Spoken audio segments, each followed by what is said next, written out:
ജ്ഞാനത്തെക്കുറിച്ച് നമ്മൾ അങ്ങനെ അവസാനിപ്പിച്ചുവെങ്കിലും വീണ്ടും ഒരു കാര്യം കൂടി ഓർക്കുകയാണ്.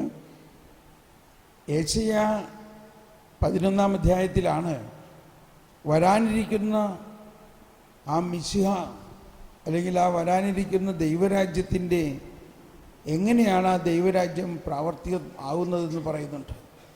അതിങ്ങനെയാണ്: കർത്താവിൻ്റെ ആത്മാവ് അവൻ്റെ മേൽ ആവസിക്കും. വായിച്ചോ. കർത്താവിൻ്റെ ആത്മാവ് അവൻ്റെ മേൽ ആവസിക്കും.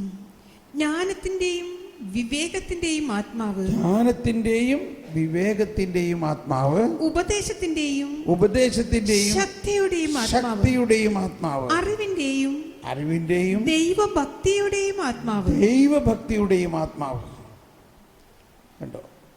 ഈ വചനത്തിൻ്റെ ഈ പ്രവചനത്തിൻ്റെ പശ്ചാത്തലത്തിലാണ് പരിശുദ്ധാത്മാവിൻ്റെ ദാനം.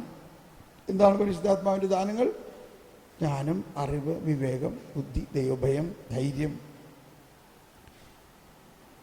ഇതാണ് ദൈവരാജ്യത്തിൻ്റെ ഒരു പ്രത്യേക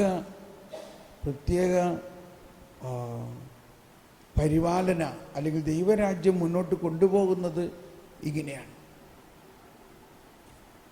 അതായത് ലോകത്തിലുള്ള എല്ലാ മനുഷ്യർക്കും ഈ ജ്ഞാനം അങ്ങ് കൊടുത്തു കഴിയുമ്പോൾ സർവജ്ഞനായ ആ ഭരണകർത്താവ് എല്ലാവരുമായിട്ട് ജ്ഞാനത്തിലൂടെ ബന്ധത്തിലായിരിക്കുകയും ആ ദൈവത്തിൻ്റെ ജ്ഞാനമനുസരിച്ച് എല്ലാവരും ചലിക്കപ്പെടുകയും നയിക്കപ്പെടുകയും ചെയ്യുമ്പോൾ എല്ലാം വളരെ മനോഹരമായിട്ട് മാറും.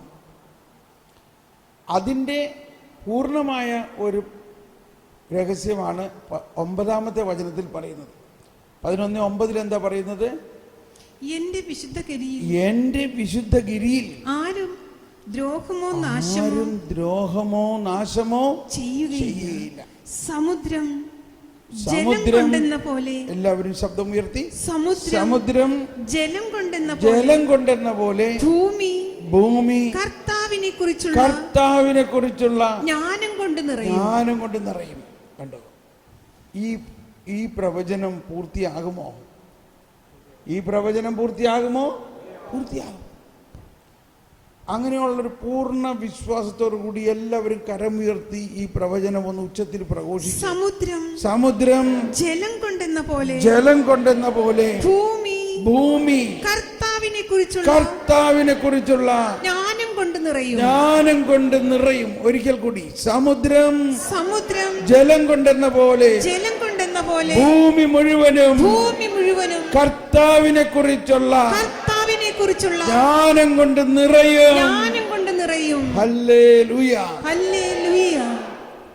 അങ്ങനെയാണ് ഈ ലോകം മുഴുവനും ദൈവരാജ്യമായി മാറുന്നത്.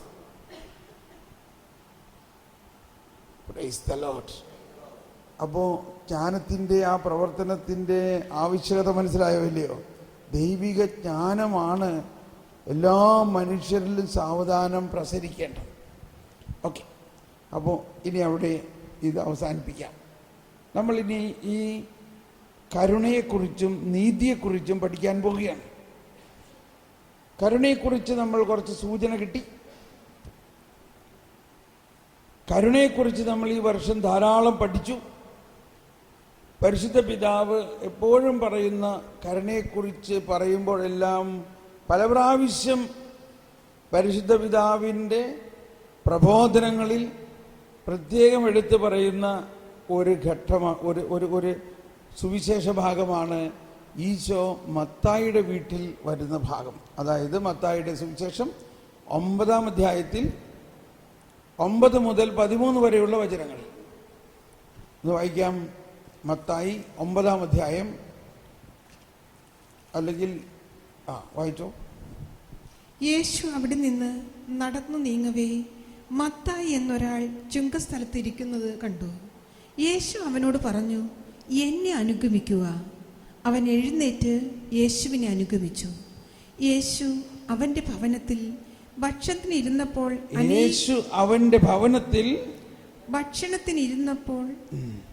അനേകം ചുങ്കക്കാരും പാപികളും വന്ന് അവനോട് ശിഷ്യന്മാരോടും കൂടെ ഭക്ഷണത്തിലിരുന്നു. ഫരിസേയർ ഇത് കണ്ട് ശിഷ്യന്മാരോട് ചോദിച്ചു, നിങ്ങളുടെ ഗുരു ചുങ്കക്കാരോടും പാപികളോടും കൂടെ ഭക്ഷിക്കുന്നത് എന്തുകൊണ്ട്? ഇത് കേട്ട് അവൻ പറഞ്ഞു, ആരോഗ്യമുള്ളവർക്കല്ല, രോഗികൾക്കാണ് വൈദ്യനെ കൊണ്ട് ആവശ്യം. ബലിയല്ല, കരുണയാണ് ഞാൻ ആഗ്രഹിക്കുന്നത് എന്നതിൻ്റെ അർത്ഥം നിങ്ങൾ പോയി പഠിക്കുക. ഞാൻ വന്നത് നീതിമാരെ വിളിക്കാനല്ല, പാപികളെ വിളിക്കാനാണ്. Price the Lord. ഇവിടെ ഒരു മനോഹരമായ, അതേസമയത്ത് വളരെ കോൺട്രവേഴ്സ്യലായ, സ്കാൻഡൽസ് നിറഞ്ഞൊരു സംഭവമാണ്. ചുങ്കക്കാര് എന്ന് പറഞ്ഞാൽ അന്നത്തെ കാലത്ത് യഹൂദരുടെ ഇടയിൽ വളരെ അയിത്തം കൽപ്പിച്ചിരുന്നൊരു വർഗമാണ്. അവരെ വീട്ടിൽ പോകാൻ പാടില്ല, അവരെ തൊടാൻ പാടില്ല, അവരുടെ വെള്ളം കുടിക്കാൻ പാടില്ല. അവർ സമൂഹത്തിൽ നിന്നും പരിത്യജിക്കപ്പെട്ടിട്ടൊരു കൂട്ടരെ പോലെയാണ്. അങ്ങനെയുള്ള മത്തായിയുടെ വീട്ടിൽ യേശു പോയിരിക്കുന്നു. ഇത് വലിയ ഒരു സ്കാൻഡലാണ്. ഒരു യഹൂദനായ യേശു അങ്ങനെ പോകാൻ പാടില്ല. ഇവിടെയാണ് കരുണയുടെ, നമ്മൾ നേരത്തെ പറഞ്ഞ ആ രഹസ്യം ഈശോ വെളിപ്പെടുത്തുന്നത്. ഈശോ പറയുകയാണ്, ഇപ്പോൾ ഫരിസേയരും നിയമജ്ഞരും, കണ്ടോ ഇവിടെ ആ ട്രയാങ്കിൾ കാണുന്നുണ്ടോ? ട്രയാങ്കിൾ കാണുന്നില്ലേ? ഈശോ, പാപികളും ചുങ്കക്കാരും ഫരിസേയരും. ഇനി നമ്മൾ നോക്കുമ്പോൾ എല്ലാ ചാപ്റ്ററിലും ഈ ട്രയാങ്കിൾ സിറ്റുവേഷൻ കാണാൻ പറ്റും.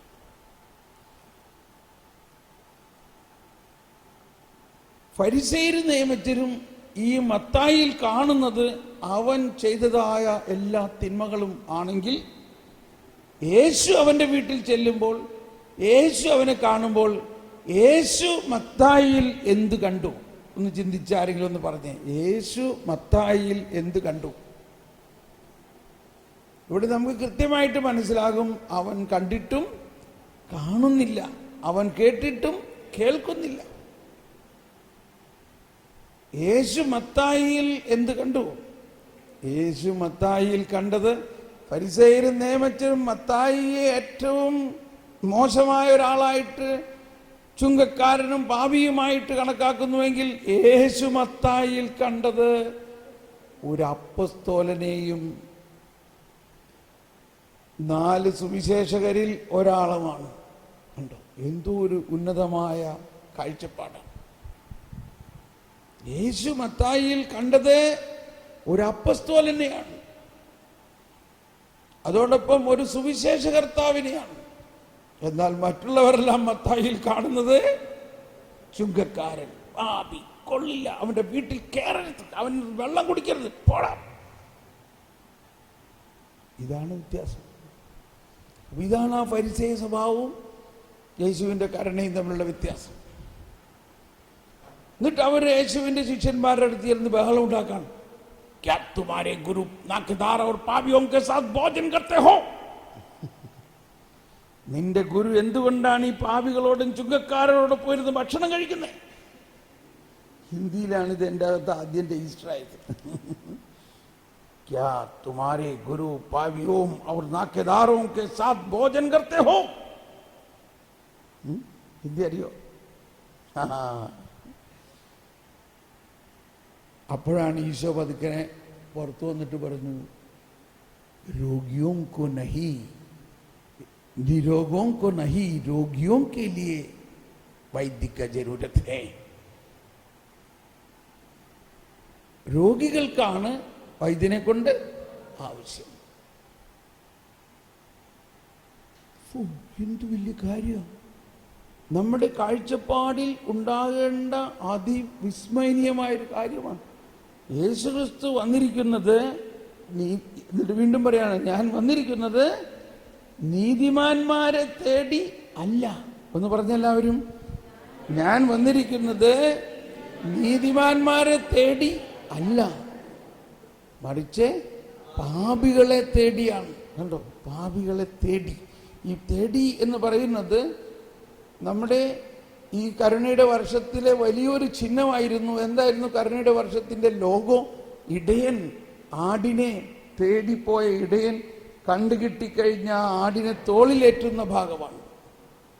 അപ്പൊ ഇടയനും ആടും വലിയ ഒരു അടയാളമാണ്, ഒരു ഫിഗറേറ്റീവ് ലാംഗ്വേജാണ്.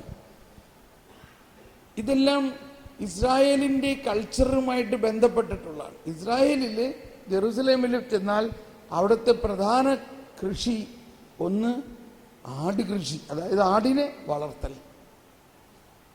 വലിയ വലിയ വീടുകളിൽ ഒരുപാട് ആടുകളുണ്ടാവും, അത് അവരുടെ കൃഷി പോലെയാണ്. പിന്നൊരു കൃഷി മുന്തിരി കൃഷിയാണ്.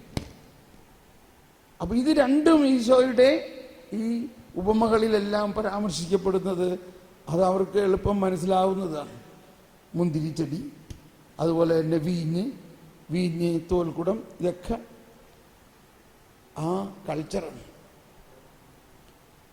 അപ്പോ എപ്പോഴും പറയുമ്പോൾ അവർ ഫരിസേയർ ശാബത്ത് ദിവസം ഇത് ചെയ്യുന്നത് തെറ്റാണെന്ന് പറയുമ്പോൾ ഉടനെ ഈശോ പറയും, ആ നിന്റെ ഒരാട് ശാബത്ത് ദിവസം കിണറ്റിൽ വീഴാണെങ്കിൽ നീ അതിനെടുക്കോ ഇല്ലയോ?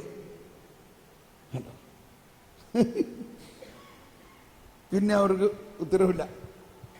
അതാണ് ഇതെല്ലാം പറയുമ്പോൾ നമ്മൾ അവരെ കുറ്റം പറയാന്നല്ല ഞാൻ പറയണത്.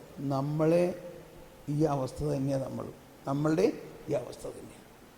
നമ്മൾ പാപികളാണ്, അതിനേക്കാൾ ഉപരി നമ്മൾ ഒരു ഫരിസേയരാണ്.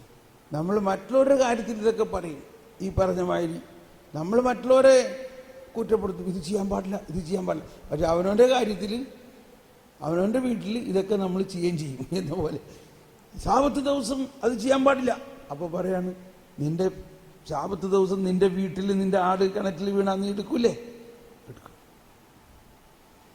അതുകൊണ്ടാണ് ഈശോ പറയണത് കപടനാട്യക്കാരെ. അപ്പൊ ആ 23-ാം അധ്യായം, മത്തായി 23-ാം അധ്യായം വായിക്കുമ്പോൾ ദൈവമേ, അതിനകത്ത് പറഞ്ഞേക്കണ കാര്യങ്ങൾ കേട്ടാ അത്ഭുതം തോന്നൂല്ലേ? ഇനി അത് വായിക്കേണ്ടത് അവരെ കുറിച്ചായിട്ടല്ല, നമ്മളെ കുറിച്ചായിട്ടൊന്ന് വായിച്ചു നോക്കാം. 23 ഒന്ന് വായിച്ച്. മത്തായി 23. മത്തായി 23. കപടനാട്യക്കാരായ നിയമജ്ഞരെ, കപടനാട്യക്കാരായ നിയമജ്ഞരെ, ഫരിസേയരെ, നിങ്ങൾക്ക് ദുരിതം. നിങ്ങൾ തുളസി, ചതകുപ്പ, ജീരകം എന്നിവയ്ക്ക് ദശാംശം കൊടുക്കുകയും നിയമത്തിലെ ഗൗരവമേറിയ കാര്യങ്ങളായ നീതി, കാരുണ്യം, വിശ്വസ്തത എന്നിവ അവഗണിക്കുകയും ഇവയാണ് നിങ്ങൾ ചെയ്യേണ്ടിയിരുന്നത്. മറ്റുള്ളവ അവഗണിക്കാതെ തന്നെ. അത് വേണ്ടെന്നല്ല, അത് വേണം. കണ്ടോ, അപ്പൊ അവര് എല്ലാത്തിനും ദശാംശം കൊടുക്കും. ഇപ്പൊ നമ്മൾ ഒരു ദശാംശത്തിന്റെ ലോകത്തിലാണ് ഇവിടെ, ഇല്ലേ? നമ്മളും ദശാംശമൊക്കെ കൃത്യമായിട്ട് കൊടുക്കണമെന്ന് ആഗ്രഹമുണ്ട്.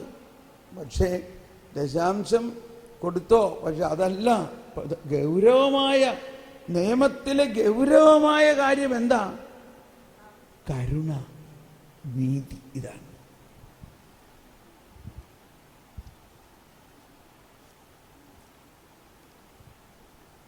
ഈ കരുണയും നീതിയെ കുറിച്ചാണ് ഇനി നമ്മൾ പഠിക്കാൻ പോകുന്നത്. അപ്പോൾ വീണ്ടും നമുക്ക് ആ ഇടയൻ ഇതൊന്ന് മനസ്സിലാക്കിയിരിക്കണം, നല്ലതാണ്. നിങ്ങൾ ഹോളി ലാൻഡിലൊക്കെ പോയിട്ടുള്ളവർക്ക് അത് കുറേ കൂടി എളുപ്പം മനസ്സിലാവും. അന്നത്തെ കാലത്ത് ആടുകളെ ഗുഹകളിലാണ് ഗുഹകളിൽ. അപ്പോൾ ഒരു വലിയ ഗുഹയിൽ ചിലപ്പോൾ 2-3 ഇടയന്മാരുണ്ടാവും ആടുമായിട്ട്. എന്നിട്ട് ഈ ആടിനെ ഗുഹകളിൽ ഒരു ഭാഗത്ത് കിടത്തിയിട്ട് ഇടയന്മാർ ഗുഹയുടെ വാതുക്കൽ കിടക്കും. അതായത് ഒരു കള്ളൻ ഈ ഇടയൻ്റെ മേൽ കാല് വയ്ക്കാതെ അകത്ത് കയറാൻ പറ്റില്ല. അതുപോലെ ഒരു ആട് ഇടയൻ്റെ മേൽ തൊടാതെ പുറത്തും വരാൻ പറ്റില്ല. എന്നിട്ട് പ്രഭാതമായി കഴിയുമ്പോൾ ഈ ആടുകളെ മേച്ചിൽ സ്ഥലത്തേക്ക് കൊണ്ടുപോകാൻ. അപ്പം ഈ ഗുഹകൾ മേച്ചിൽ സ്ഥലത്തല്ല, മേച്ചിൽ സ്ഥലവുമായിട്ട് ഇടയിൽ മരുഭൂമികളുണ്ടാവും. പച്ച പുല്ല് കാണുന്ന മേച്ചിൽ സ്ഥലങ്ങൾ വളരെ ദൂരെയായിരിക്കും. എന്നാൽ അവിടെ ഗുഹയൊന്നും ഉണ്ടാവുകയില്ല. അപ്പോൾ രാവിലെ ആടുകളെ നയിക്കുന്നത് ഇടയൻ, ഓരോ ഇടയനും ഒരു ശബ്ദമുണ്ട്. അവർക്കൊരു കോഡാണത്. ഉദാഹരണം കാണിക്കട്ടെ.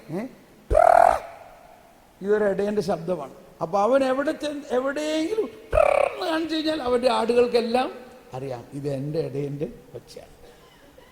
വേറെ ഒരാടുകളും വരില്ല. ഈ ഇടയന്റെ ആടുകളെയൊക്കെ ഈ ഒച്ച കേൾക്കുമ്പോൾ ഉടനെ ഇറങ്ങി അയാളുടെ കൂടെ പുറപ്പെടും. ഓക്കെ, ആ ആടുകളെല്ലാം വന്നു. ഇനി ഈ ഇടയൻ ഈ ആടുകളെ കൊണ്ട് പോവുകയാണ്. അങ്ങനെ പകല് മുഴുവനും രാവിലെ പോയി പച്ചപ്പുൽ സ്ഥലത്ത് ഇവർ തീറ്റിച്ച് വൈകുന്നേരം ആകാറാകുമ്പോഴേക്കും എല്ലാം ആടുകളെ വീണ്ടും വിളിച്ച് ഇടയൻ മടങ്ങുകയാണ്. അങ്ങനെ മടങ്ങുമ്പോൾ ഈ പച്ച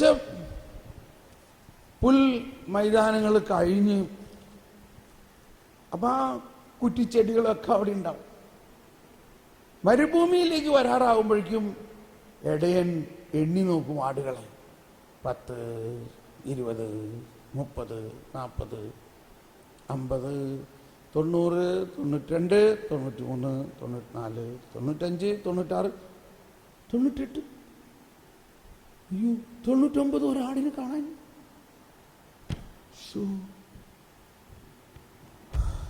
ഇനി ഇടയന് ഭയങ്കര പ്രയാസമായി. ഈ 99-നെ കുറിച്ചല്ലല്ലോ ഇപ്പൊ പ്രയാസം. എന്തിനെ കുറിച്ചാ പ്രയാസം? ഈ കാണാതെ പോയ ഒരാടിനെ കുറിച്ച്. ഈ 99 ആടിനെയും ഈ മരുഭൂമിയിൽ എന്ത് ആക്രമണങ്ങൾ ഉണ്ടാകാം. ചെന്നായി വന്ന് ആക്രമിക്കാം.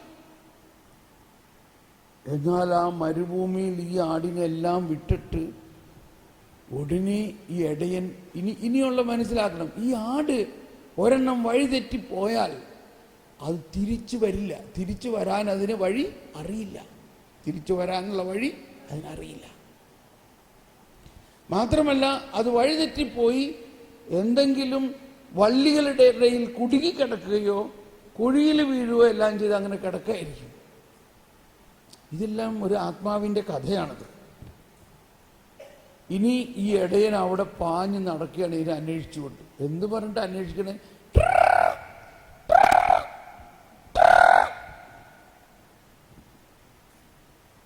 കുറേ കഴിഞ്ഞപ്പോൾ ഈ ഇടയന്റെ ശബ്ദം കേട്ട് ആട് ഇടയന് ഭയങ്കര സമാധാനമായി. ഉടനെ ഞാനിവിടെ ഉണ്ട് എന്ന് പറഞ്ഞു. അങ്ങനെ ഞാനിവിടെ ഉണ്ട് എന്ന് പറഞ്ഞു. അങ്ങനെ അവർ തമ്മിൽ കൂടി കാണുകയാണ്. എന്തിനാണ് എന്നെ വിട്ടു പോയത്? ആ ഇടയൻ ആടിനെ പൊക്കിയെടുത്തിട്ട് ഇപ്പൊ ഈ ആട് ഭയങ്കര തളർന്ന് അതിന് നടക്കാനും പറ്റാത്ത അവസ്ഥയിലാണ്. ആടിനെ ഇടയൻ എന്ത് ചെയ്യും? ആടിനെ തോളിലേറ്റി കൊണ്ടുവരും. ഇത് ബൈബിളിലെ ഒരു ആത്മാവിനെ ദൈവം അന്വേഷിച്ചു പോയി തേടിപ്പോയി തോളിലേറ്റി കൊണ്ടുവരുന്ന ഒരു പ്രതീകമാണത്. വഴിതെറ്റിപ്പോകുന്ന പാപാവസ്ഥയിൽ പോകുന്ന ഒരു ആത്മാവിനെ തേടി തോളിലേറ്റി കൊണ്ടുവരുന്ന.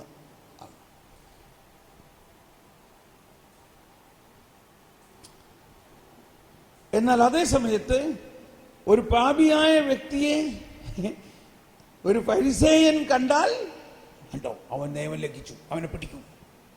നിങ്ങൾ 2 സാക്ഷികളുണ്ട്. മോശയുടെ നിയമപ്രകാരം അവനെ കല്ലെറിഞ്ഞ് കൊല്ലുക, അല്ലെങ്കിൽ അവന് ശിക്ഷിക്കുക. അല്ലോ, 2 സ്കൂൾസ് ഓഫ് തിങ്കിങ്. അപ്പൊ അങ്ങനെ പാപികളെ അന്വേഷിച്ച് കണ്ടുപിടിച്ച് അവരെ അവഹേളിച്ച് അവരെ ശിക്ഷിക്കുന്ന കാലഘട്ടത്തിലാണ് ഈശോ വരുന്നതും ഈശോ ഈ നല്ല ഇടയനായിട്ട് പാപിയെ തേടിച്ചെന്ന് അവന് നേടുന്ന അവസ്ഥ. ഇത് രണ്ടും മനസ്സിലാക്കണം. അതാണ് ഈശോ പറഞ്ഞത്, ഞാൻ വന്നത് നീതിമാന്മാരെ തേടിയല്ല പാപിയെ തേടിയാണ്. അപ്പൊ അപ്പൊ ആ ക്രിസ്റ്റോ സെൻട്രിക്, ക്രൈസ്റ്റ് സെന്റേഡ് എന്ന് പറയുന്നത് ഇതാണ്. അതിനു മുമ്പുള്ളത് ലോ സെന്റേഡ്, ടോറ സെന്റേഡ്, നിയമം അനുസരിക്കും. ഇപ്പൊ നമ്മുടെ നീതി എന്ന് പറയുന്നത് എന്താ? നീതി എന്ന് നമ്മൾ സാധാരണഗതിയിൽ പറയുമ്പോൾ നീതിന്യായ കോടതിയിലെ നീതിയാണ്, ഒരു റവന്യൂ നീതിയാണ്, ഒരു സിവിൽ നീതിയാണ്. സിവിൽ ലോ അനുസരിച്ച് എന്താ? കുറ്റം ചെയ്തവൻ ശിക്ഷിക്കപ്പെടണം. നമ്മൾ ഈ ലോ കോളേജിൽ പഠിക്കുന്നവരും എന്താ ലോ കോളേജിൽ 5 വർഷം പഠിക്കണത് അല്ലെങ്കിൽ 4 വർഷം പഠിക്കണത് എന്താ? എന്തെല്ലാം നിയമമുണ്ടോ ആ നിയമങ്ങളും അത് ലംഘിച്ചാൽ അതിനുള്ള ശിക്ഷയുമാണ് ഈ പഠിക്കുന്നത് മുഴുവനും. ഏതെങ്കിലും ഒരു നിയമം ലംഘിച്ചാൽ അതിന് ക്ഷമിക്കാനുള്ള നിയമമുണ്ടോ? ഉണ്ടോ? ഇല്ല. ഇപ്പൊ നമ്മൾ പോലീസ് പിടിച്ചു, സീറ്റ് ബെൽറ്റ് ഇല്ല, ഇത്രയുള്ള കാര്യം, സീറ്റ് ബെൽറ്റ് ഇട്ടില്ല, എത്ര രൂപ ഫൈൻ? 1000 രൂപ ഫൈൻ അടിച്ചു. 1000 രൂപ ഫൈൻ അടിച്ച അയാൾ ഉടനെ ടിക്കറ്റ് എഴുതി കടലാസ് പിടിച്ചു. നിങ്ങൾ പറയാണ്, അയ്യോ ഞാൻ ധ്യാനകേന്ദ്രത്തിൽ പോവുകയാണ്, എൻ്റെ അടുത്ത് ഇത്രയും കാശില്ല, ഞാൻ പാവപ്പെട്ട ആളാണ്, അതുകൊണ്ട് ദയവ് ചെയ്ത് എന്നോട് ക്ഷമിക്കണം എന്ന് പറഞ്ഞാൽ പോലീസുകാരന് ക്ഷമിക്കാൻ പറ്റുമോ? ക്ഷമിക്കാൻ അവന് നിയമമുണ്ടോ? ക്ഷമിക്കാൻ നിയമമില്ല. അവൻ എന്തിനാ നിയമമുള്ളൂ? ശിക്ഷിക്കാൻ മാത്രമേ നിയമമുള്ളൂ. അപ്പോൾ അയാൾ പറയും, എൻ്റെ ചങ്ങാതി എൻ്റെ ജോലി കളയല്ലേ, എൻ്റെ ഡ്യൂട്ടി കുറ്റം കണ്ടുപിടിക്കുക, അതിന് കയ്യോടെ ഫൈൻ അടിക്കുക, ബാക്കി നിങ്ങൾ കോടതി പോയി പറഞ്ഞോ, എൻ്റെ ജോലി കളയരുത്, എനിക്കിത് ക്യാൻസലാക്കാൻ പറ്റില്ല. ഇത് തന്നെയായിരുന്നു മിക്കവാറും ഫരിസേയ നിയമം, ഫരിസേയ നീതി എന്ന് പറയുന്നത്. അപ്പൊ നീതി എന്ന് നമ്മൾ ഉദ്ദേശിക്കുന്നത് ഏതാണ്ട് ഇങ്ങനെയൊക്കെ ഉണ്ട്. തെറ്റ് ചെയ്താൽ ശിക്ഷ കിട്ടും, കുറ്റം ചെയ്താൽ ശിക്ഷ കിട്ടും. അല്ല ദൈവനീതി, അതല്ല ദൈവനീതി. അപ്പൊ ദൈവനീതി എന്താണെന്ന് മനസ്സിലായാൽ മാത്രമേ ക്രിസ്തുവിനെ അറിയാൻ പറ്റുകയുള്ളൂ. അതുകൊണ്ടാണ് ഈശോ പറഞ്ഞത്, ആദ്യം നിങ്ങൾ എന്ത് മനസ്സിലാക്കണം? ദൈവരാജ്യവും ദൈവനീതിയും എന്തെന്ന് മനസ്സിലാക്കണം. എന്നാൽ മാത്രമേ ഈ ബൈബിള് മനസ്സിലാവുകയുള്ളൂ. എന്താണ് ദൈവനീതി എന്ന് മനസ്സിലാക്കണം. അപ്പോ അതുകൊണ്ടാണ് മത്തായിയുടെ വീട്ടിൽ ചെന്ന് കഴിഞ്ഞപ്പോ ഈ സംസാരം കൊടുന്നപ്പോ ഈശോ ഫരിസേയരോട് അവർ പഠിച്ച ഹോശിയ പ്രവാചകന്റെ പുസ്തകത്തിലെ പ്രഖ്യാതമായ ഒരു വരി ഉദ്ധരിച്ചുകൊണ്ട് പറഞ്ഞു, ഞാൻ ആഗ്രഹിക്കുന്നത് ബലിയല്ല കരുണയാണ് എന്നതിൻ്റെ അർത്ഥം അത് അവർക്കറിയാലോ, അവർക്ക് പഴയ നിയമം അറിയാലോ. നിങ്ങൾ പോയി പഠിക്കുവിൻ, go and learn what is the meaning that I want mercy not sacrifice. Sacrifice, അവരെന്ത് സാക്രിഫൈസാണ് കൊടുക്കണേ? അവർ കാളേനെയും ആടിനെയൊക്കെ തല്ലിക്കൊന്ന് ബലിയർപ്പിക്കണം. അതൊരു ചടങ്ങാണ്. അതിൽ ദൈവത്തിന്റെ കരുണയുണ്ടോ? അങ്ങനെയുള്ള ആ ബലികളോ അതിനേക്കാൾ എല്ലാം ഞാൻ ആഗ്രഹിക്കുന്നത് കരുണയുള്ള ഒരു പ്രവൃത്തിയാണ്. കരുണ.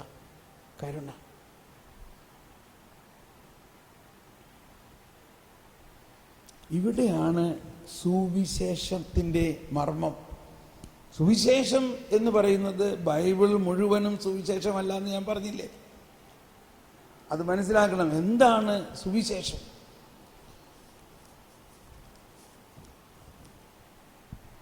Praise the Lord. നമുക്ക് ഭയങ്കര കോൺട്രവേഴ്സ്യലായിട്ട് തോന്നും, നമ്മൾക്ക് ഭയങ്കര തലച്ചോറിലും തലയിലൊക്കെ ആകെ ഒരു പെരുപ്പ് തോന്നും. കാരണം നമ്മൾ ഇന്നേ വരെ പറഞ്ഞുകൊണ്ടിരിക്കുന്നതെല്ലാം നമ്മൾ കുഞ്ഞായിരുന്നപ്പോൾ നമ്മളെ പഠിപ്പിച്ചേക്കണ എന്താ? തിന്മച്ചിയാണെങ്കിൽ നരകത്തിൽ പോകും, തിന്മച്ചിയാണെങ്കിൽ നരകത്തിൽ, കൽപ്പന ലംഘിക്കുകയാണെങ്കിൽ നരകത്തിൽ പോകും, നല്ല ശിക്ഷ കിട്ടും, മര്യാദയ്ക്ക്. മനസ്സിലായിട്ടുണ്ടോ? നമ്മൾ വേദോത്സവ ക്ലാസ്സിൽ ഇതല്ലേ പഠിപ്പിക്കണത് ഇപ്പോഴും? ആണോ അല്ലയോ? അതല്ല പുതിയ നിയമം.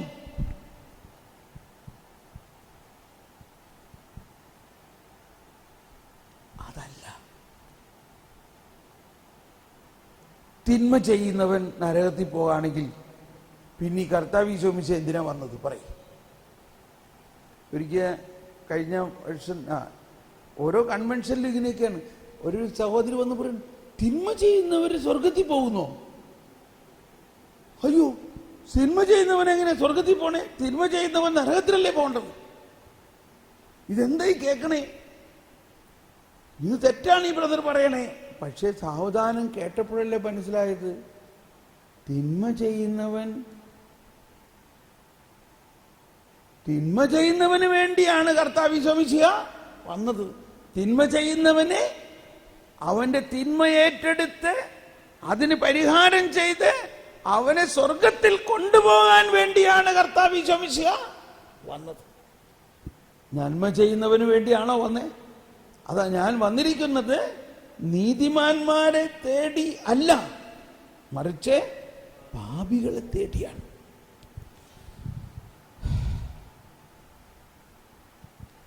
ഇപ്പോ ഭയങ്കര ആശയക്കുഴപ്പം വരാൻ പോവുകയാണ്. ആശയക്കുഴപ്പം എന്ന് പറഞ്ഞാൽ, ഇങ്ങനെയാണെങ്കിൽ ഈ കാലമത്രയും നമ്മൾ കേട്ടത് എന്താ? ആശ്വസിക്കാവുന്ന ഒരു കാര്യം ഇതാണ്, പൂർണ്ണമായവ ഉദിക്കുമ്പോൾ അപൂർണമായവ അസ്തമിക്കും.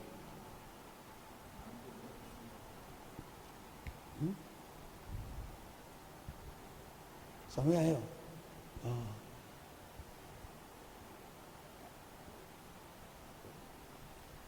എൻ്റെ അകത്ത് വേറൊരു നല്ല കാര്യം പറയാനിങ്ങനെ ഉദിച്ചുകൊണ്ടിരിക്കുകയാണ്. ഞാനിപ്പോൾ പറയണോ കുറച്ച് കഴിഞ്ഞിട്ട് പറയണോ എന്ന് വിചാരിച്ചിരിക്കുകയാണ്. ഇപ്പം അങ്ങ് പറയാല്ലേ? വേഗം പറയാല്ലേ?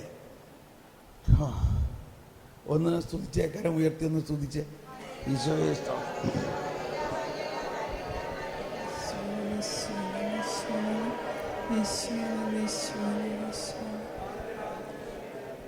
ഒന്നുകൂടി. പരിശുദ്ധാത്മാവേ ജ്ഞാനം നൽകണമേ, ദൈവത്തിന്റെ കരുണയെക്കുറിച്ചും നീതിയെക്കുറിച്ചും വെളിപാട് നൽകണമേ, അത് ഉൾക്കൊള്ളാനുള്ള കൃപ നൽകണമേ. ഞങ്ങളുടെ ഉള്ളിൽ കടന്നുകൂടിയിരിക്കുന്ന തെറ്റായ ബോധ്യങ്ങളെ അകറ്റണമേ. Praise the lord. ഇതിന്റെ ഒരു ആണിക്കല്ല് അല്ലെങ്കിൽ മൂലക്കല്ല് കിടക്കുന്നത് ഏദേൻ തോട്ടത്തിൽ തന്നെയാണ്. ഏദേൻ തോട്ടത്തിൽ പാപം, ഇന്നുള്ള സകല പാപങ്ങളും എവിടെ നിന്നുണ്ടായി? ആദവും ഹവ്വയും പാപം ചെയ്തതിലൂടെയാണ് പാപം ലോകത്തിൽ ഉണ്ടായത്. ശ്രദ്ധിക്കണം, നമ്മുടെ ഉള്ളിൽ കിടക്കുന്ന ശിക്ഷിക്കുന്ന ഒരു ദൈവമാണ് എന്ന ചിന്ത മാറണം. ദൈവം ആരെയും ശിക്ഷിക്കുന്നില്ല. ഈ ശിക്ഷിക്കുന്ന ദൈവത്തെക്കുറിച്ചുള്ള ആശയം നമ്മളിൽ വരുന്നത് പഴയ നിയമത്തിൽ, ഉൽപ്പത്തിയിൽ, ഏദേൻ തോട്ടത്തിൽ നിന്ന് തന്നെയാണ്. നമ്മൾ ഇതല്ലേ പഠിച്ചേക്കുന്നത്? ആദവും ഹവ്വയും പാപം ചെയ്തതുകൊണ്ട് അവരെ ശിക്ഷിച്ച് ഏദേൻ തോട്ടത്തിൽ നിന്നും പുറത്താക്കി. ഇതല്ലേ നമ്മൾ പഠിച്ചേക്കണേ, അല്ലേ? എന്നാൽ അത് തെറ്റാണ്. എന്ത് തെറ്റാണ്? അവരെ പുറത്താക്കിയത് ശിക്ഷിച്ചിട്ടല്ല. ഈ ഒരു കാര്യം മനസ്സിലാകുമ്പോൾ തന്നെ കംപ്ലീറ്റ് പസിൽ സോൾവ് ചെയ്യണ മാതിരി നമ്മുടെ ഉള്ളിലെ സെറ്റിംഗ് മുഴുവനും മാറാൻ പോവുകയാണ്. ഇപ്പോൾ 10 മിനിറ്റിനകത്ത് ഇപ്പോൾ എല്ലാം മാറാൻ പോവുകയാണ്. വായിച്ചോളൂ, ഏദേൻ തോട്ടത്തിലേക്ക് പോകാം. ഉൽപ്പത്തി 3-ാം അധ്യായത്തിൽ 21-ഉം 22-ഉം വചനമെടുത്ത് വായിക്കാം. ഇതെല്ലാം ഇപ്പോൾ ദൈവത്തിന്റെ ജ്ഞാനത്തിലൂടെ നമ്മൾ മനസ്സിലാക്കണം. ഉൽപ്പത്തി എല്ലാവരും എടുക്കാം. ഉൽപ്പത്തി 3-ാം അധ്യായം 21-ഉം 22-ഉം. ദൈവമായ കർത്താവ് തുകൽ കൊണ്ട് ഉടയാട ഉണ്ടാക്കി ആദത്തെയും അവന്റെ ഭാര്യയെയും ധരിപ്പിച്ചു. അനന്തരം അവിടുന്ന് പറഞ്ഞു, മനുഷ്യനിതാ നന്മയും തിന്മയും, എല്ലാവരും ഏറ്റു പറഞ്ഞുകൊണ്ട്, നന്മയും തിന്മയും അറിഞ്ഞ് നമ്മിൽ ഒരുവനെ പോലെ ആയിരിക്കുന്നു. എല്ലാവരും ശബ്ദമുയർത്തിയേറ്റ് പറയുക. ഇനി അവൻ കൈ നീട്ടി ജീവന്റെ വൃക്ഷത്തിൽ നിന്നുകൂടി പറിച്ചു തിന്ന് അമർത്യനാകാൻ ഇടയാകരുത്. തുടർന്ന് കർത്താവ് അവരെ ഏദൻ തോട്ടത്തിൽ നിന്ന് പുറത്താക്കി. മണ്ണിൽ നിന്നെടുത്ത വരട്ടെ മതി. ഇവിടെ ഇപ്പൊ നമ്മൾ ഇതാണ് പഠിക്കേണ്ടത്. ഇനി അവർ, ഒന്നെല്ലാവരും ഏറ്റ് പറയുക, ഇനി അവൻ കൈ നീട്ടി ജീവന്റെ വൃക്ഷത്തിൽ നിന്നുകൂടി പറിച്ച് ഭക്ഷിച്ച് തിന്ന് അമർത്യനാകാൻ ഇടയാകരുത്. എന്താണ്? അതുകൊണ്ട് അവരെ ഏദൻ തോട്ടത്തിൽ നിന്ന് പുറത്താക്കി. ശ്രദ്ധിക്കണം. ഒന്നുകൂടി വായിച്ചു നോക്കിയേ, അതിന്റെ ഉള്ളിൽ കിടക്കുന്ന അർത്ഥം എന്താണ്? ഒന്നുകൂടി വായിച്ചേ. ദൈവമായ കർത്താവ് തോലുകൊണ്ട്, അല്ല, ഈ അവസാന ഭാഗം. അനന്തരം ഇനി അവൻ കൈ നീട്ടി ജീവന്റെ വൃക്ഷത്തിൽ നിന്നുകൂടി പറിച്ചു തിന്ന് അമർത്യനാകാൻ ഇടയാകരുത്. കർത്താവ് അവരെ ഏദൻ തോട്ടത്തിൽ നിന്ന് പുറത്താക്കി. ശ്രദ്ധിക്കണം കേട്ടോ. ശ്രദ്ധിക്കുന്നുണ്ട് എല്ലാവരും? ഒന്ന് കൈവീശി കാണിച്ച്. റെഡി? ഇതാ വചനത്തിന്റെ ചുരുളഴിയാൻ പോകുന്നു. വചനത്തിന്റെ ചുരുളഴിയുമ്പോൾ എന്ത് സംഭവിക്കും? പ്രകാശം പരക്കും. ചുരുളഴിയാൻ പോകുന്നു. എന്താണ് അതിന്റെ അർത്ഥം? ഒന്ന് മനസ്സിലാക്കേണ്ടത്, അവിടെ ജീവന്റെ വൃക്ഷം എന്ന് പറഞ്ഞൊരു വൃക്ഷം കൂടി ഉണ്ടായിരുന്നു, ഇല്ലേ? അവരേത് വൃക്ഷത്തിന്റെ കനി തിന്നപ്പോഴാണ് അവർ തിന്മ ചെയ്തത്? ചിന്നരുതെന്ന് പറഞ്ഞത് എന്തായിരുന്നു? നന്മ തിന്മകളുടെ അറിവിന്റെ വൃക്ഷം. അത് ഇനി നമ്മൾ വീണ്ടും പഠിക്കണം, എന്താണ് ആ അറിവിന്റെ വൃക്ഷം. പക്ഷെ ഒന്ന് മനസ്സിലായി, അത് ഭക്ഷിച്ചതോടെ അവരുടെ ആത്മാവ് എന്തവസ്ഥയിലേക്ക് മാറി? പാപാവസ്ഥയിലേക്ക് മാറി. അഥവാ അവരുടെ ആത്മാവ് മരണാവസ്ഥയിലേക്ക് മാറി. പാപത്തിന്റെ വേദനം മരണമാണ് എന്ന് പറഞ്ഞാൽ, മരണം എന്നത് ഒരു അവസ്ഥയിലുള്ള ആത്മാവും, അതായത് അവരുടെ ആത്മാവിലുള്ള ദൈവിക ജീവൻ വിട്ടു. ആത്മീയമായ മരണം. ഈ അവസ്ഥയിൽ നിന്ന് അവർ രക്ഷപ്പെടുക എങ്ങനെയാണ്? എങ്ങനെ ഇനി അവർ രക്ഷപ്പെടാം?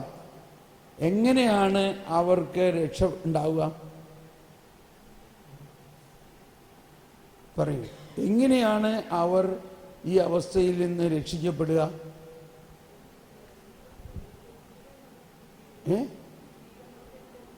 എങ്ങനെയാണ് ആദവും ഹവ്വയും ചെയ്ത പാപം മൂലം അവരുടെ ആത്മാവിനുണ്ടായ ആ മരണാവസ്ഥയിൽ നിന്നും രക്ഷപ്പെടുത്ത് അവരെ രക്ഷിക്കപ്പെടുന്നത് എങ്ങനെയാണ്?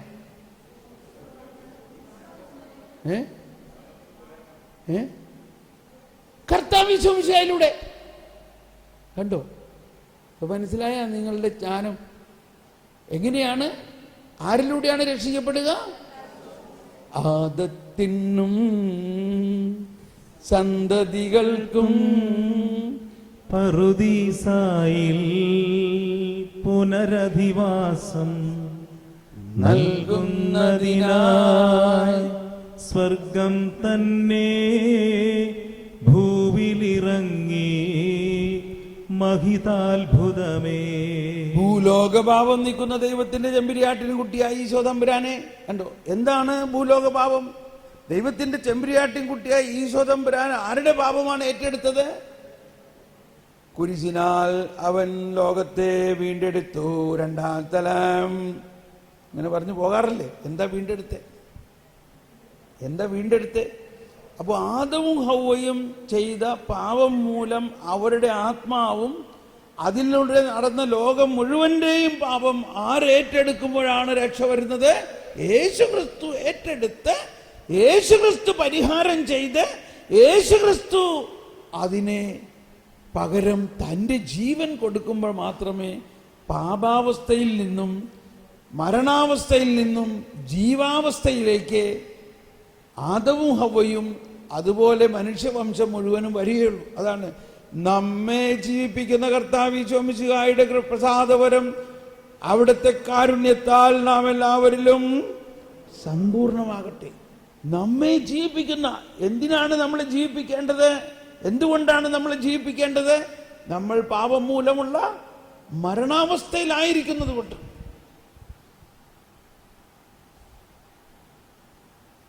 മനസ്സിലാവുന്നുണ്ടല്ലേ? മനസ്സിലാവുന്നുണ്ടോ? അപ്പോൾ ആദവും ഹവ്വയും ആ ആദ്യ വൃക്ഷത്തിന്റെ ഫലം ഭക്ഷിക്കരുത് എന്ന് പറഞ്ഞത് ഭക്ഷിച്ചതിലൂടെ, അത് ഭക്ഷിച്ചത് കൊണ്ടല്ല, ആ ആദ്യ ഉത്ഭവ പാപം അവിടെ ഉണ്ടായി. ആ ഉത്ഭവ പാപം മൂലം നഷ്ടപ്പെട്ടത് അവരുടെ ആത്മാവിൻ്റെ ജീവാവസ്ഥ നഷ്ടപ്പെട്ടു. അവർ മരണാവസ്ഥയിൽ, കുറച്ചുകൂടി മനസ്സിലാകാനായിട്ട്, ഒരു പൈശാചിക അവസ്ഥയിലേക്ക് അവരായിരിക്കുന്നു.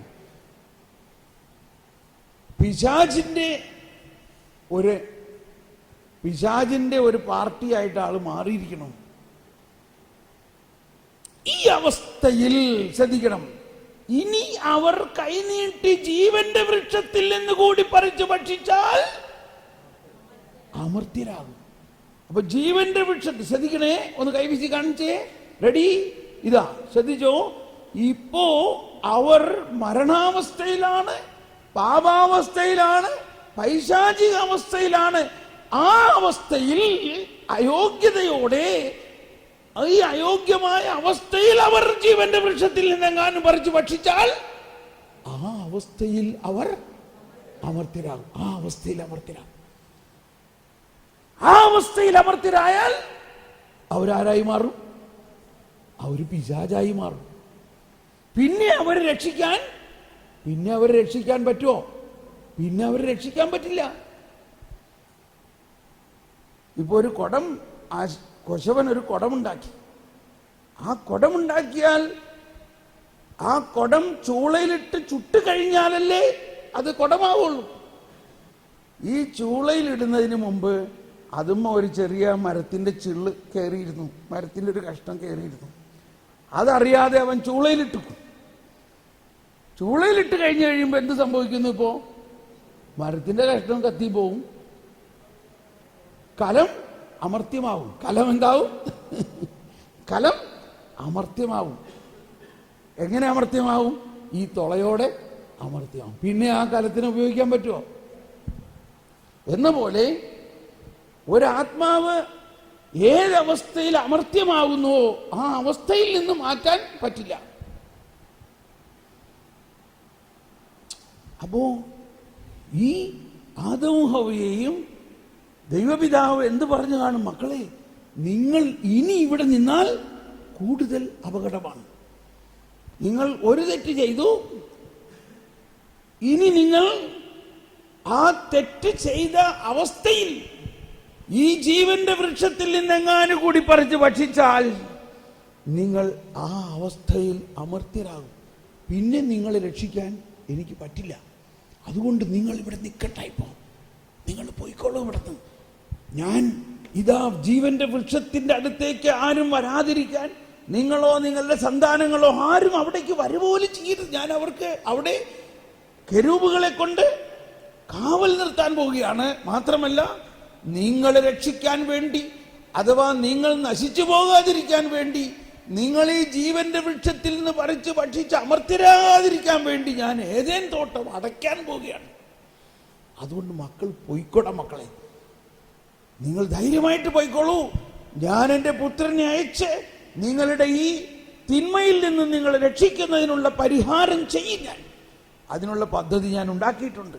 അതിൻ്റെ അച്ചാരമായിട്ട് ഞാൻ നിങ്ങളെ തുകൽ കൊണ്ട് വസ്ത്രമുണ്ടാക്കി അണിയിക്കുകയാണ്. ഇത് നിങ്ങൾക്ക് വരാനിരിക്കുന്ന ആ ക്രിസ്തുവിന്റെ, ആ ദിവ്യ കുഞ്ഞാടിന്റെ രക്തം പുരണ്ട തുകൽ കൊണ്ടുള്ള വസ്ത്രമാണ്. ദൈവം പിതാവ് അവരെ തുകൽ കൊണ്ട് വസ്ത്രമുണ്ടാക്കി അണിയിച്ചു. എന്തുകൊണ്ട്? എങ്ങനെയാണ് തുകൽ ഉണ്ടാക്കിയിരിക്കുക? കുറെ കുഞ്ഞാടുകളെ കൊന്നിട്ടായിരിക്കാം തുകൽ ഉണ്ടാക്കിയിരിക്കുക. അങ്ങനെ കുഞ്ഞാടുകളുടെ രക്തം പുരണ്ട ആ തുകൽ കൊണ്ട് അവരെ വസ്ത്രമണിയിച്ച് സംരക്ഷിച്ചുകൊണ്ട് പറഞ്ഞു, നിങ്ങൾ ഒന്നുകൊണ്ടും ഭയപ്പെടേണ്ട. നിങ്ങളെ രക്ഷിക്കുന്നതിന് രണ്ടാം ആദം കർത്താവ് ഈശോ മിശിഹ വരും. അതിൻ്റെ അച്ചാരമായിട്ടാണ് നിങ്ങൾക്ക് ഈ തുകൽ കൊണ്ട് വസ്ത്രം ഉണ്ടാക്കുന്നത്. നിങ്ങളെ നീതിയുടെ കവചം ഞാൻ ധരിക്കുന്നു. അവൻ വരും കൃത്യസമയത്ത്. നിങ്ങളുടെ പാപത്തിന് അവൻ പരിഹാരം ചെയ്ത് നിങ്ങളെ രക്ഷിക്കും. അതുവരെ നിങ്ങൾ ഇവിടെ നിന്ന് പോയിക്കോളൂ.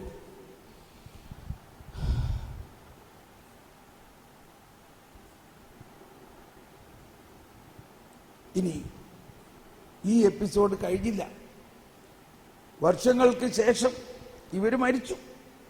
എന്നാൽ ഈ മരിച്ച ആത്മാക്കൾ എല്ലാവരെയും യേശുവിൻ്റെ രക്ഷയ്ക്ക് പ്രതീക്ഷിച്ചിരിക്കുന്ന ഒരു സ്ഥലമാണ് പാതാളം. പാതാളം എന്ന് പറയുന്നത് നരകമല്ല. അതാണ് അവൻ പീലാത്തോസ് പാതാളത്തിലേക്ക് ഇറങ്ങി എന്ന് പറയുന്നത്. യേശു മനുഷ്യരുടെ മുഴുവൻ പാപം ഏറ്റെടുത്തു എന്ന് പറഞ്ഞാൽ ആദത്തിന്റെയും ഹവ്വയുടെയും പാപം യേശു തന്റെ ശരീരത്തിൽ ഏറ്റെടുത്ത് പീഡ സഹിച്ച് പരിഹാരം ചെയ്ത് മരിച്ച് പാതാളത്തിലേക്ക് ഇറങ്ങി എന്ന് പറഞ്ഞാൽ ആദമും ഹവ്വയും മാത്രമല്ല അന്നു മുതൽ യേശു വരെയുള്ള രക്ഷ പ്രതീക്ഷിച്ചിരിക്കുന്ന പാപാവസ്ഥയിൽ ആയിരിക്കുന്ന അവരുടെ എല്ലാം അടുത്തേക്ക് യേശു കടന്നു ചെന്ന് അവരോട് സുവിശേഷം പ്രഘോഷിച്ച് ആദത്തെയും ഹവ്വയെയും പാതാളത്തിൽ നിന്ന് സ്വർഗത്തിലേക്ക് കരയറ്റി. അതിനുശേഷമാണ് ഈശോ ഉയർത്തെഴുന്നേറ്റത്. അതാണ് സഭ പഠിപ്പിക്കുന്നത് പാതാളത്തിലേക്ക് ഇറങ്ങി എന്നതിൻ്റെ അർത്ഥം. അവിടെ കാറ്റക്കിസത്തിൽ 635 ഖണ്ഡികയിൽ പറയുന്നുണ്ട്, കാണാതെ പോയ ആടിനെ എന്ന പോലെ യേശു രണ്ടാം ആദം ആദ്യത്തെ ആദത്തെയും അവന്റെ ഭാര്യയെയും അന്വേഷിച്ച് ചെന്ന് അവരോട് സുവിശേഷം പ്രഘോഷിച്ചുകൊണ്ട് പറഞ്ഞു, നിങ്ങൾ പാപത്തിന്റെ മരണത്തിൽ കിടക്കാനല്ല ഞാൻ നിന്നെ സൃഷ്ടിച്ചത്, മരിച്ചവരെ ഉണരുക, നിനക്ക് മരിച്ചവന്റെ ജീവൻ നൽകുന്ന പ്രകാശമാണ് ഞാൻ, നീ സ്വർഗത്തിലേക്ക് ഉണരുവിൻ. അങ്ങനെ അവനെ സ്വർഗത്തിലേക്ക് കരകയറ്റി. അതാണ് നമ്മൾ പാടുന്നത്, സ്വർഗം ഭൂമിയിലിറങ്ങി ആദത്തിനും സന്തതികൾക്കും പറുദീസായിൽ പുനരധിവാസം നൽകുന്നതിനായി സ്വർഗം തന്നെ ഭൂവിലിറങ്ങി മഹിതാത്ഭുതമേ. സോഫ്റ്റ്ലി എല്ലാവരും ഒന്ന് പാടിയേ. ആദത്തിനും സന്തതികൾക്കും പറുദീസായിൽ പുനരധിവാസം നൽകുന്നതിനായി സ്വർഗം തന്നെ ഭൂവിലിറങ്ങി മഹിതാത്ഭുതമേ. ഇതാണ് ഏറ്റവും വലിയ അത്ഭുതം. ഈ ഉത്ഭവപാപത്തിന്റെ കർത്താക്കളായ ആദമും ഹവ്വയും ഇപ്പൊ എവിടെയാ? എല്ലാവരും ഒന്ന് ഉച്ചത്തിൽ പറഞ്ഞേ. സ്വർഗത്തിൽ. വിശ്വസിക്കുന്നുവോ? ആദമും ഹവ്വയും സ്വർഗത്തിലാണെന്ന് വിശ്വസിക്കുന്നുവോ? കണ്ടോ, അതോടെ കേസ് തള്ളിപ്പോയി ബാക്കി എല്ലാവരുടെയും ഇല്ലേ. ആദമും ഹവ്വയും ഉത്ഭവപാപം ചെയ്ത അവരുടെ പാപം ഏറ്റെടുത്ത് പരിഹാരം ചെയ്ത് അവര് പറുദീസ വീണ്ടെടുത്തു. അതാണ്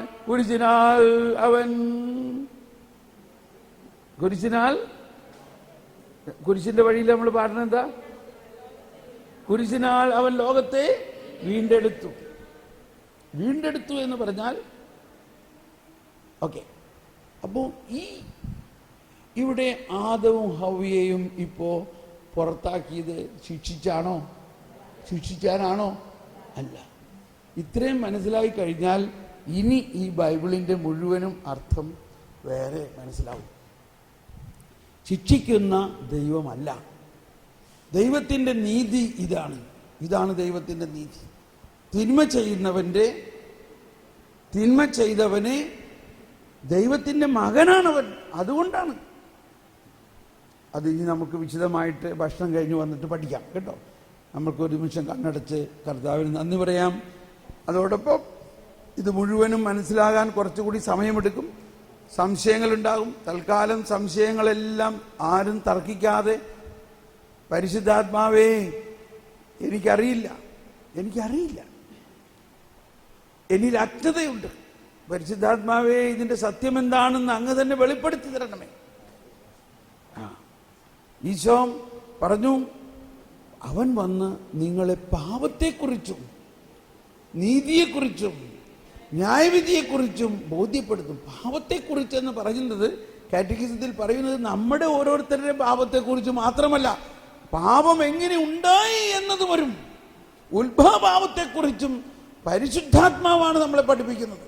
പഴയ നിയമത്തിൽ എങ്ങും ഈ ഉത്ഭവഭാവത്തെക്കുറിച്ച് ഒരു പ്രബോധനവും പ്രധാനമായിട്ടില്ല. ഉത്ഭവഭാവത്തെക്കുറിച്ചുള്ള പ്രബോധനം തന്നെ വന്നിരിക്കുന്നത് പന്തക്കുസ്തായ്ക്ക് ശേഷമാണ്. പരിശുദ്ധാത്മാവ് വന്നു കഴിഞ്ഞപ്പോഴാണ് ഈ പാപത്തെക്കുറിച്ചുള്ള യഥാർത്ഥ പ്രബോധനം കഴിഞ്ഞത്. അതുകൊണ്ട് നമ്മൾ ആഴമായ ഒരു ബോധ്യത്തിലേക്ക് നീങ്ങാൻ പോവുകയാണ്. ആരും തർക്കിക്കുകയോ സംസാരിക്കുകയോ ഒന്നും ചെയ്യരുത്. സാവധാനം സംശയങ്ങളെല്ലാം മാറും, ഈ പ്രകാശം വരും. വചനത്തിൻ്റെ ചുരുൾ അഴിയണം. ചുരുൾ അഴിയാൻ ആ മുദ്ര കുത്തിയിരിക്കുന്നത് കുഞ്ഞാടാണ്. ആ കുഞ്ഞാടിൻ്റെ മുദ്ര ആണ്, കുഞ്ഞാടിനാണ് അതിൻ്റെ ചുരുൾ അഴിക്കാൻ പറ്റുന്നത്. ആ കുഞ്ഞാട് വന്നു കഴിഞ്ഞിരിക്കുന്നു. കർത്താവ് ഈശോ മിശിഹായുടെ ഉയർപ്പിലൂടെയാണ് അതിൻ്റെ ചുരുൾ അഴിയുന്നത്. Price the Lord. ഒരു കാര്യം, സാധാരണ എല്ലാ ധ്യാനത്തിനും ഒരു ദിവസം ഉപവസിച്ച് പ്രാർത്ഥിക്കാറുള്ളതാണ്. അപ്പോൾ ഞാൻ രാവിലെയൊക്കെ പറഞ്ഞു, നമ്മൾ ഉപവാസത്തിൽ ഇതിലൊന്നുമല്ല കാര്യം എന്ന് പറയുന്നതിൻ്റെ അർത്ഥം മനസ്സിലായോ? അതായത് നമ്മൾ ഉപവസിക്കുന്നത് കൊണ്ടാണ് കാര്യം നടക്കണമെന്നല്ല വിചാരിക്കേണ്ടത്. എന്നാൽ നമ്മൾ ഉപവസിക്കണം. കർത്താവ് തന്നെ ഉപവസിച്ചു. ആ കർത്താവിൻ്റെ ഉപവാസവുമായിട്ട് നമ്മൾ ഒത്തുചേരുകയാണ്. അതുകൊണ്ട് നമുക്ക് ഇന്ന് പറയാൻ മറന്നുപോയി, അതുകൊണ്ട് ഇന്ന് ഉപവസിച്ചില്ല, നാളെ ഉപവസിച്ചാലോ എന്ന് പറഞ്ഞാൽ ഉച്ചഭക്ഷണം ഉപവസിക്കാം. രാവിലെ ബ്രേക്ക്ഫാസ്റ്റും വൈകുന്നേരം ഭക്ഷണമൊക്കെ ഉണ്ടാവും. ഇനി ആർക്കെങ്കിലും മരുന്നും ഇൻസുലിനൊക്കെ എടുക്കുന്ന ആൾക്കാർ ഭക്ഷണം വേണമെങ്കിൽ അവിടെ പറഞ്ഞാൽ മതി, അതവിടെ ക്രമീകരിക്കുന്നതായിരിക്കും. Price the Lord. നമുക്ക് ഇപ്പോൾ ഭക്ഷണം കഴിക്കാൻ പോകാം. അത് കഴിഞ്ഞ് എല്ലാവരും 8:45 തിരിച്ചെത്തുക. 8:45 ഇവിടെ തന്നെ വരിക. ക്ലാസ് കണ്ടിന്യൂ ചെയ്യുന്നതായിരിക്കും. Thank you.